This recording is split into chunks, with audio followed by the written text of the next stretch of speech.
जहां एक तरफ दरभंगा में कल शब बारात लोगों ने मनाया, वहीं दूसरी ओर आज अलग ही नज़ारा देखने को मिला। होली का त्यौहार लोगों ने हर्षोल्लास के साथ मनाया। जी हां, कल रात दरभंगा के कई कब्रिस्तान और मस्जिद सजे मिले और लोग मस्जिद में इबादत करने पहुंचे, तो वहीं दूसरी ओर लोगों ने रात होलिका दहन की। इसके बाद रंग गुलाल लगाकर लोग एक दूसरे को शुभकामनाएं और बधाई देते नजर आए। दोनों ही पर्व लोगों ने शांतिपूर्वक मनाया। इस 2 दिनों में लोग अपने परिवार के साथ बिताया। जितना खुशियां बटोरना था, इन 2 दिनों में बटोरने का काम किया।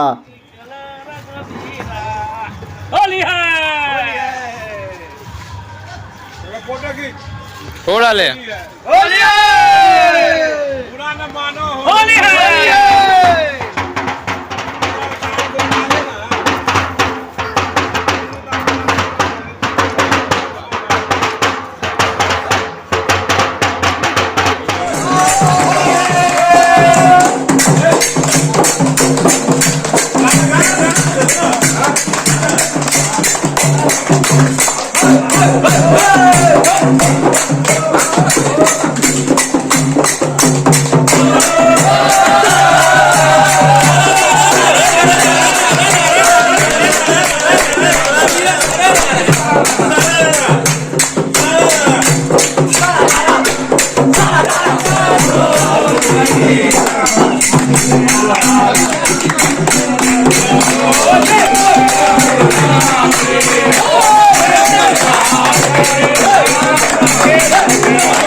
देखिए, चिट्ठी का पता लिफाफा से चल जाता है। सूर्य उदय होने से पहले पता चल जाता है कि आज का दिन कैसा हो। नाम से ही प्रसिद्ध भगवान शिव शंकर के नाम से शिव किशोर राय के आवासीय प्रांगण में विगत वर्षों की भांति कई वर्षों से हम लोग पूरे मोहल्ला ऊंच नीच की भावना को छोड़ करके, कौन जात पात की भावना को छोड़ करके यहाँ हिंदू मुस्लिम सब देखने को मिल रहा है।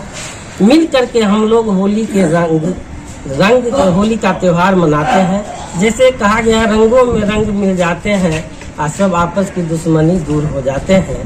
तो इस तरीके से हम लोग आज होली का त्यौहार मना रहे हैं।